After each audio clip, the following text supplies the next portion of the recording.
Aldatmanın tanımı farklıysa nasıl ilerleyeceğiz sorusu var Özge. Yani hani çiftlerden biri diyor ki bu aldatma benim için, beni aldattın. Hani öteki de diyor ki hayır bu aldatma değil. Yani aramızda şu olmadı, bu olmadı vesaire diyor.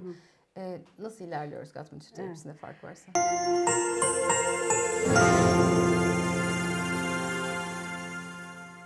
Çok tanıdık bir durum.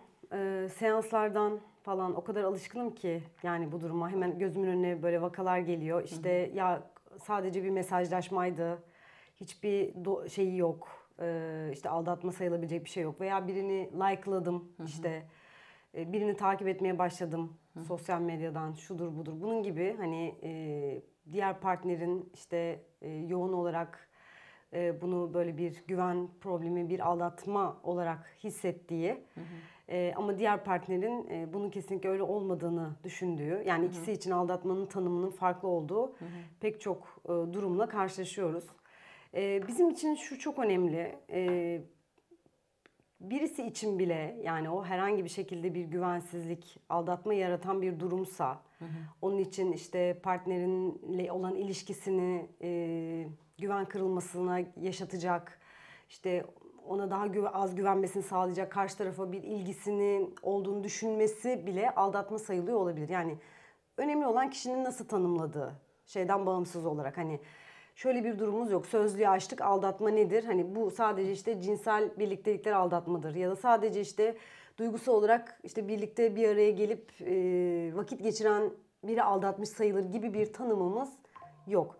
Herkes için bir durum, partneriyle ilgili yaşadığı bir durum, işte bir mesajlaşma, bir görüşme vesaire, bunların hepsi karşı taraf için aldatma sayılabilir, onu şüpheye düşüren bir durum sayılabilir ve biz mutlaka bunu aldatma protokolüyle ele alırız Gatman çift Nasıl yapacağız terapisine. peki? Yani hani şey değil ya %100 böyle hani terapistleri ikna ettik diyelim ki ama hani karşında bir danışan var, karşında bir danışan var. Diyor ki yok ya ne demek bu Evet, aldatma değil. Ne yani hocam evet, sizde mi aldatma olduğunu düşünüyorsunuz? Yani bu ne, nasıl yani ben şimdi aldatmış mı oldum burada hani sizin evet, karşınızda dedi birisi. Okey, evet. ne yapıyoruz? Terapist ne E, diyor? evet, şüphesiz hani belki senin için aldatma anlamına gelmiyor ama partnerini kırmış, incitmiş ve onu şüpheye düşürmüş, hani güvenini kırmış bir durum yaşanmış burada. Ondan sonra yani hani bu eşittir yani aldatma diye sen bunu tanımlamıyor olabilirsin ama hani bu sizin aranızı bozan ve partnerini şüpheye düşüren bir davranış meydana gelmiş. Mutlaka bu sorunu konuşmalı ve bu sorunu açıklığa kavuşturmalıyız. Son derece şeffaf bir şekilde partnerin tekrar bu eskisi gibi, eskiden nasıl bu konuda hiç şüphe etmiyorsa bundan bir şekilde rahatsızlık duymuş. Onun bu kadarcık rahatsızlık duyması bile bizim bu konuyu ele almamızı sağlıyor. Partnerin söylediği gibi senin için aynı anlama gelmiyor olabilir ama sonuçta bu sizin ilişkinizi bozan ve ben aldatma değildir bu desem bile hani hiçbir değişiklik olmayacak. Partnerinin duyguları bu şekilde, partnerin incinmiş, kırılmış ve bu konuyla ilgili bir şüphe duygusuna kapılmış. Dolayısıyla bunu yok saymamız mümkün değil. Peki aldatma demeyelim adına, eğer seni çok rahatsız ediyorsa belki, ama hani partnerin için şüpheye düşüren bir durum. Protokolü nasıl ilerleyeceğiz peki? Yani buraya kadarki kısmından Evet. hani geri sarıp ne diyoruz çünkü dediğin gibi sık karşılaşıyoruz. Evet. Yani hani ben yine Dolayısıyla şeffaf bir şekilde yani bu süreci proses etmemiz gerekiyor. Partnerinin bu kaygılarını, ondan sonra şüphesini güven giderecek şekilde, kırılmasını değil mi? güven Hani kırılmasını onaracak ve tekrar güven kazanacak ilişkinizi deki o sağlam yapıyı yerine getirmemiz gerekiyor. Partnerin bu durumdan etkilenmiş ve bazı tepkiler gösteriyor. Buna psikolojik tepkiler diyoruz, travma tepkileri diyoruz. Bunlardan pek çoğunu gösteriyor bu duruma düşen kişiler. Bunlardan bahsederiz ona. Partnerinin işte üzülmesi, kırılması, sürekli onu takip etmesi, artık hani o sırada ne yaşanıyorsa bunlardan bahsederiz ve bu sürecin bir kere ilk başta bir kere telafi edilmesi gerekiyor yani ve bu konuyla ilgili bir sorumluluk alınması gerekiyor. Bir pişmanlık. sorumluluğun var değil mi? Evet, Hani aynen bunu öyle. getiriyor olmamız gerçekten çok önemli. Yani hani ben çok sık geliyor bu ve hani geldiği anda yaptığım şey oluyor. Benim ne dediğim önemli değil. Evet, Hani önemli olan partnerin ne diyor evet. kısmı. Ve biraz böyle bir hani frenle gitmek oralarda. Yani hani çünkü herkes için çok tetikleyici ve çok acı veren bir yer. Yani hani aldatma olasılığıyla biri öyle tanımlasa da tanımlamasa da gelen çiftler. O yüzden hakikaten partnerin aldatılmış hissediyor.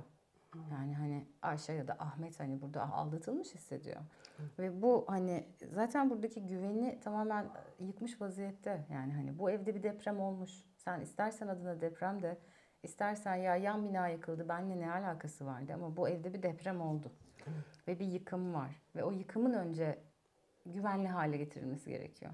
Önce güveni inşa ediyor olmamız gerekiyor ve burada senin payın çok büyük. Yani güveni ancak sen inşa edebilirsin. Güveni ancak sen, üzgünüm tüm bunlar yaşandığı için, üzgünüm sana böyle hissettirdiğim için, üzgünüm hani diyen ve etkinin sorumluluğunu aldığın zaman ancak inşa edebiliriz. O yüzden başka bir soru soracağım ben.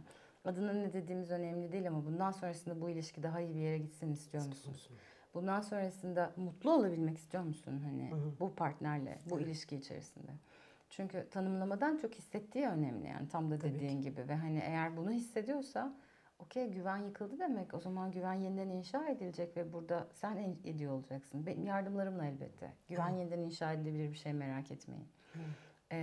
Yani pek çok çiftle, hani klasik söylediğimiz, hani pek çok çiftte sayısız aldatma yaşayan çiftlerle de yeniden güveni inşa edip çok mutlu bir ilişkiye devam ettiklerini biliyorum. Şahitlik ettim, yardımcı oldum, size de olabilirim. Ama birinci koşulu bunun sorumluluğunu alıyor olma. Kesinlikle. Şöyle bir durum var, bir paradoksal durum var. Genellikle aldatan kişiler hep karşımıza çıkan, yani buraya direnç göstermesinin sebebi sanki bu yok sayılırsa ya da içi açılırsa daha çok ilişkiyi kaybedermiş gibi bir hisse kapılıyor. Genellikle aldatan kişiler değil mi geldiklerinde. O yüzden de bunu yok sayma, işte bu konuda daha fazla yalan söyleme, ondan sonra işte Da karşısındakinin duygusunu bastırmaya durdurmaya çalışma. Yani Evet, yok abartma öyle deme. bir şey. Hani Abartma, bu küçücük bir şeydi. geçelim, Bunu geride geçelim. kaldı. Evet, önemli bir şey değil. Ben bu evliliğe ihanet etmedim ve tabii ki ihanet etmek de çok büyük bir sorumluluk evlilikte, ilişkide. çok yıkıcı bir şey. Yani Çok yıkıcı bir şey. Dolayısıyla suç bunu meselesi üstlenmek bence. de kolay değil. Yani aldatan tarafından, yani bunu üstlenmek, bunu kabul etmek galiba çoğu zaman kendine de bir şey yapıyor. Yani kendine de dürüst davranmayan çok fazla oluyor. Çünkü bunu kabullenmek demek o ilişkiyi gerçekten bozan işte hani tarafın olduğunu kabul etmek demek. Kendisi olduğunu kabul etmek demek. O dirençlerle oralarda bu yüzden karşılaşıyoruz yani çoğunlukla. Evet, ve bu da gelen sorulardan biri zaten. Nasıl çalışılacak? Aldatan tarafla nasıl empati kurulacak? Ama geriye sarıp hani orayı bir kapatalım istiyorum. Dolayısıyla bir taraf aldatma diye tanımlıyor, diğer taraf aldatma değil diyor. Terapistler ne yapacak? Terapist nazikçe anlatacak. Diyecek ki hani biriniz eğer bunu söylüyorsa bu aldatmadır. Güven yıkılmıştır.